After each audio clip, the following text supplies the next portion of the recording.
Sir Shifa ma'am, your English educator on Guidely, and I welcome you all guys in this video. Today I brought this video to let you people know some of the amazing tips and some of the amazing concepts on how to solve the questions related to fillers. Clear? तो अब देखो fillers की आपकी एक बड़ी category है, broad category है. कई टाइप के fillers के पैटर्न्स आपके एग्जाम में पूछे जाते हैं, चाहे वो SBI हो, IBPS हो या कोई भी आपका बैंकिंग इंश्योरेंस एग्जाम हो.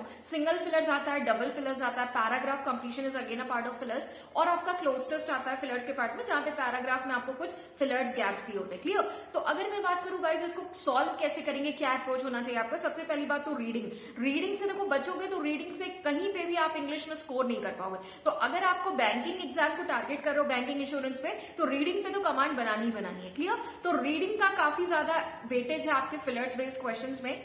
प्लस दूसरी जो इंपॉर्टेंट बात है, try to recognise the tone of the question. सबसे पहली बात तो क्वेश्चन का टोन समझिए कि आपको जो ओवरऑल फिलर्स का क्वेश्चन दिया हुआ है उसकी टोन क्या है. If the tone is positive और if the tone is negative. अब यहाँ पे बात एक और आ जाती है गाइस कि आप लोगों का कंजंक्शन का भी एक बड़ा रोल होता है. सपोज आपके फिलर्स के क्वेश्चन में कहीं कोई कंजंक्शन दिया हुआ, हाउएवर, ऑल्दो, येट, तो आपको देखना यह है कि कॉन्ट्रास्टिंग कंजंक्शंस की अगर हम बात कर रहे हैं, पॉजिटिव नेगेटिव आइडियाज की बात कर रहे हैं, अगर आपको फिलर्स दिया हुआ है तो उसके अकॉर्डिंगली आपको चलना है. क्लियर? तो अगर ऑल्दो दिया हुआ है, स्टार्टिंग में स्टेटमेंट है, ऑल्दो दिया हुआ है स्टार्टिंग में, और उसके बाद आगे डैश फिलर्स दिया हुआ है. ठीक है?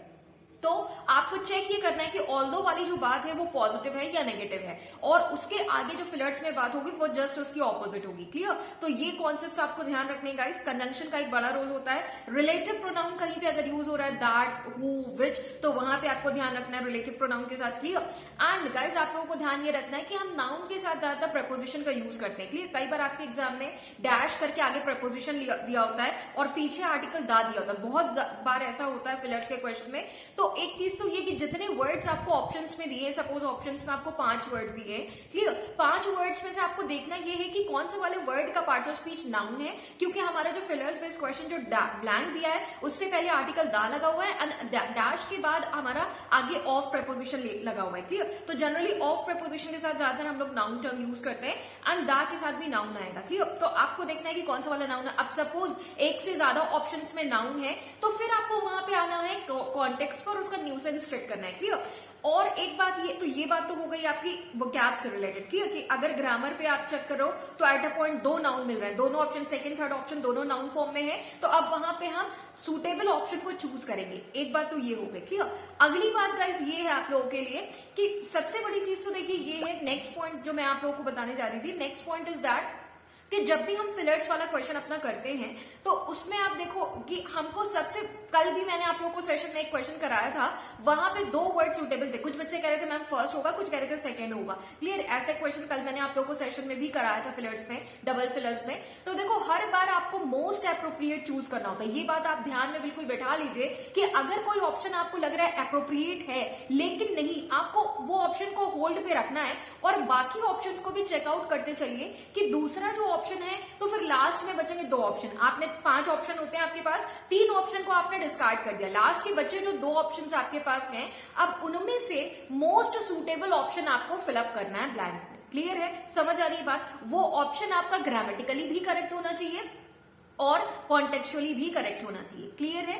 तो ये चीज आपको ध्यान रखना है. मोस्ट अप्रोप्रिएट हमेशा फिलर्स है. क्लोज टेस्ट वाले ऑप्शंस में कई बार ऐसा आता है, अगर मान लीजिए 5 मार्क्स का आया है तो 5 मार्क्स में से 1 या 2 मार्क्स में ऐसे क्वेश्चन होंगे अक्सर जहां पे आप 2 ऑप्शन में कंफ्यूज करोगे. आपको लगेगा कि फर्स्ट वाला है या थर्ड वाला है या फर्स्ट या सेकेंड है. तो 2 ऑप्शन अक्सर 5 में से 2 ऑप्शन ऐसे होंगे जहां पे आपको लगेगा कि कौन सा वाला हमारा बेस्ट पॉसिबल आंसर होगा. ठीक है? तो उस केस में हमेशा ध्यान रखिएगा दोनों ऑप्शन को एक बार कॉन्टेक्स्ट में रखकर पढ़िए और सेंटेंस को रीड करिए. दोनों वर्ड्स को सेंटेंस में रख के रीड करिए और देखिए क्या सेंस निकल रहा है और किसका ज्यादा बेटर सेंस निकल रहा है. किस वर्ड को रखने पे सेंटेंस में ज्यादा बेटर सेंस आपको लग रहा है, वही वाला आपका डैम श्योर 100% आंसर होता है. क्लियर है गाइस? तो आई होप आप लोगों को वीडियो पसंद आया. अगर वीडियो पसंद आया तो इसको लाइक एंड शेयर करिए गाइस. एंड गाइस मैं आप लोगों के लिए बहुत जल्दी शॉर्ट वीडियोस लाऊंगी. आप लोगों के लिए डेली मैं वोकैबुलरी आपको बताऊंगी.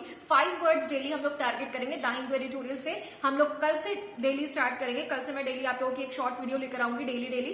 तो हम लोग डेली 5 वर्ड्स प्रैक्टिस करेंगे द हिंदू एडिटोरियल से. Clear guys? तो अगर वीडियो पसंद आई है, कॉन्टेक्स्ट पसंद आया तो सभी लोग लाइक एंड शेयर करिए. मिलती हूँ आप सभी से 5 PM सेशन में guys. Till then bye, stay safe, take care, be happy. Thank you for joining.